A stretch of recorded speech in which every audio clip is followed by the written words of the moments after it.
We're surprised Andy Galaxy breaks something. Yes, and that's my point. Have you not been here for the last 3 Super Bowl wins and 2 other Super Bowl appearances? Are we still doing the because Chiefs thing? Yep. You are in the middle of one of the 2 most successful dynasties in league history. Of course we expect them to succeed. That's all they've done for 6 years. Josh, and so that's where it just drives me nuts that we're still acting as though Andy hasn't succeeded a billion times here. He has. That's one reason why they went 15-2 last year, because they kept succeeding in those high margin, in those swing moments. And this is where it's like, oh I can't believe, typical Andy.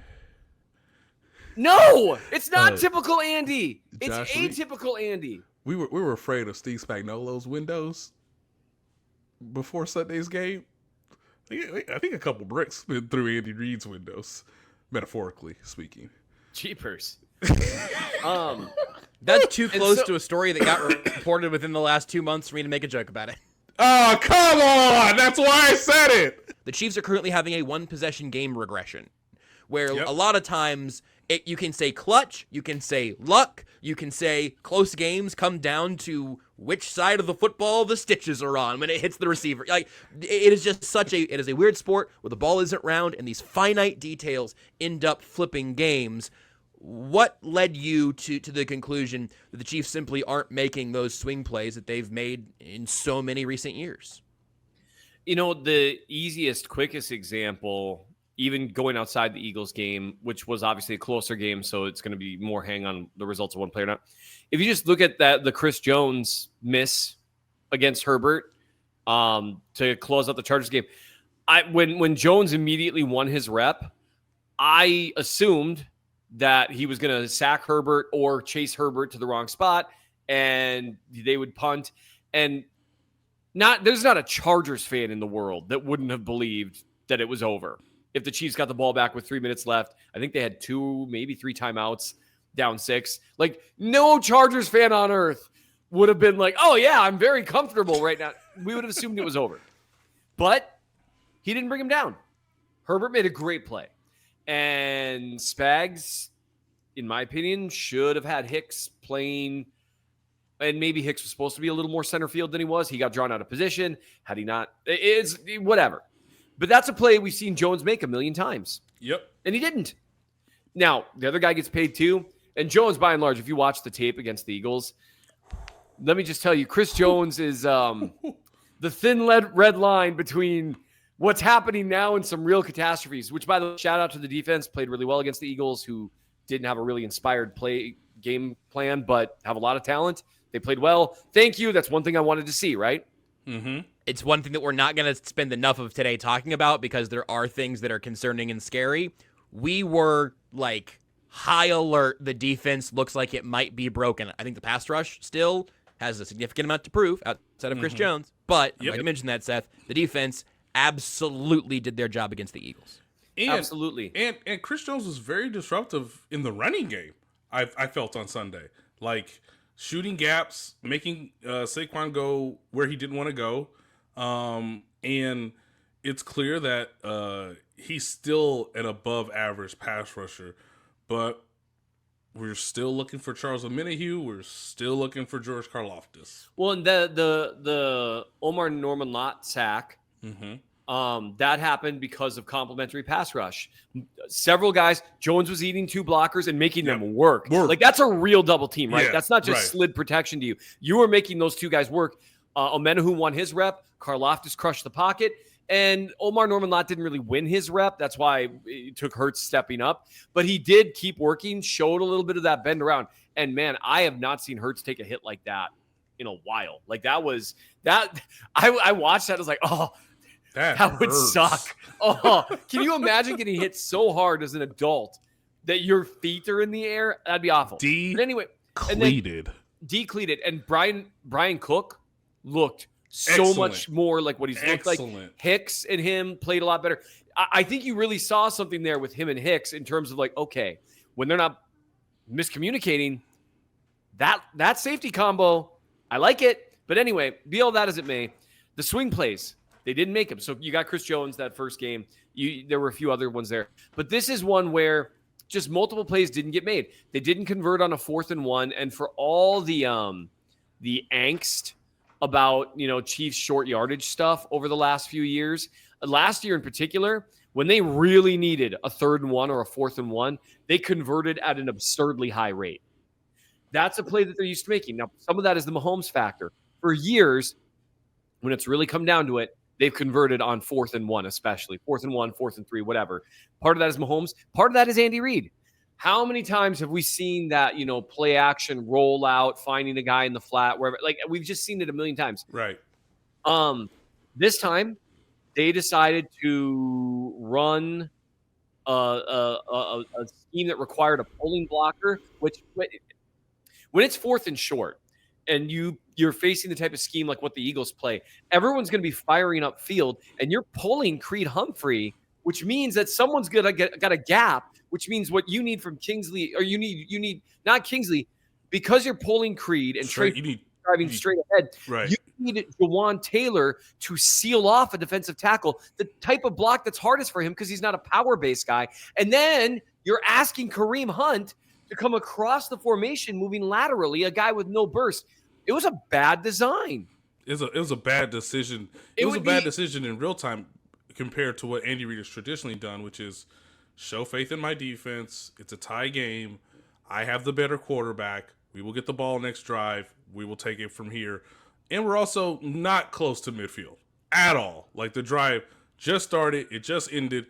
We just started the 3rd quarter. It was so bizarre compared to who he's been. And then you add on top of that the play selection, which did not fool the Eagles.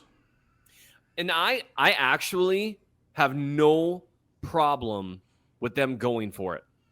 No problem with how the offense was playing. It's 4th and short. I wish they'd go for it almost constantly. But here's what I don't understand. You've got to play this little quick handoff power. You've got someone running a combo block up front that we've seen them convert on 4th and 1 a million times. I don't know why you don't run that. I don't know why you don't. I mean, people were saying this during the game. If your quarterback's lowering his shoulder against safeties, maybe let him run a sneak. Right. These are all possibilities. But the play call is what drove me nuts because it specifically was asking guys to do things they're not that good at. Jawan Taylor, the penalties are driving me insane. Overall, he's played pretty well this year, but he's not a power guy. He's not built to drive a defensive tackle inside the way he had to. And then you've got to account for the other team. Nolan Smith is one of the best edge defenders in the game in terms of being a force defender when you're pulling someone. That defensive tackle, his name is Jalen Carter. He is not your average defensive tackle. And so you're just asking, and then the idea there is Carter's going to be trying to get up the field, and so that gives you some momentum. But it just, the biggest thing to me is asking Taylor to do that and asking Kareem Hunt to get lateral. And I was going to write about Josh Simmons. I'm probably going to write about something else first. Their run game itself, they're asking guys to get lateral who just can't get lateral. Pacheco's more explosive than Hunt, but that's not saying a lot. He's still not a guy that wins the race to the edge often enough to really justify those looks. And the problem is he's not running really great between the tackles. But we'll come back to that. But these swing plays. So you've got the 4th and 1. That's an Andy Reid swing play that he normally makes a zillion times out of a zillion. Travis Kelce with that drop. He's made that play so many times. He's won that so many times. And that play right there, that was like, if they score the touchdown there, or if the ball just bounces a different way, I think the Chiefs probably win. That's a huge swing play. I think, what was it? It was like, it cost them, what was it? It was like a 7.1. It was worth negative 7.1 points. And it moved the expected win probability. We don't need advanced stats to know what my eyes just saw. Yeah. From 53% to 24%. That's unbelievable. And the beauty of that is, Seth, how he catches the ball, it's 17-13. Think about this, ladies and gentlemen. That would have been their biggest lead of the entire season. They have not had a 4-point lead at any point in 2 games this season. You've got Trent McDuffie, who is basically the perfect cornerback, but he doesn't have elite ball skills. And so he just didn't get his head turned around in time. Devontae Smith made a great play on the ball. It was just that's a swing play, right? If McDuffie knocks that down or defends it better, and that's a play we've seen McDuffie make, and I know people will be like, oh, in the Super Bowl, A.J. Brown beat him deep. Yep, and a million other times he's made that play. In another Super Bowl, he absolutely destroyed Debo in the end zone. These are plays that they're used to making. Patrick Mahomes had Tyquan Thornton wide open, which, by the way, Andy calls some good plays. Okay.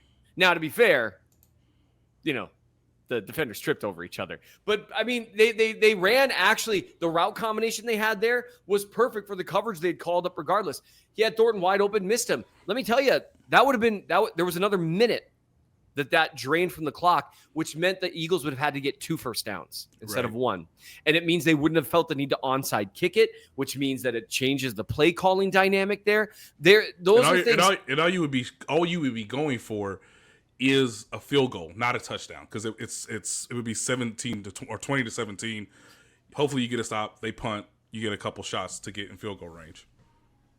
It's just an entirely different scenario. They've been winning on those margins long enough that I think they've started to expect it, and for good reason. If everyone says 1-score games are largely luck dependent, and there's some truth to that.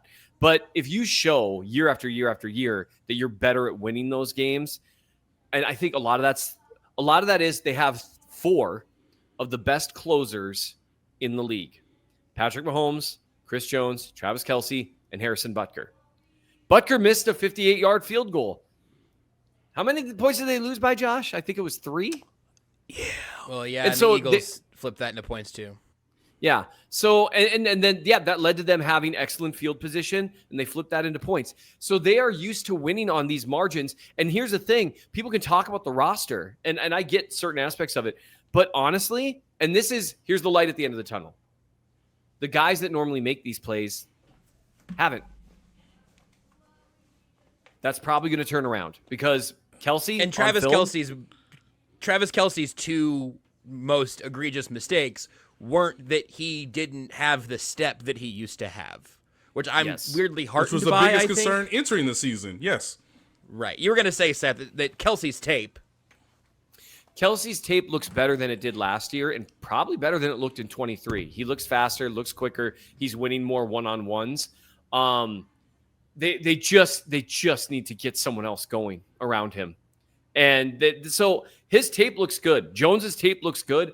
It's just they've missed on some of these margin plays, some of these swing plays. So I understand that I kind of talked a lot there. But that really is kind of the key thing, is that they actually are really close. But now the thing is, are you able to keep doing what you're doing and execute at a higher level rather than just throwing the baby out with the bathwater?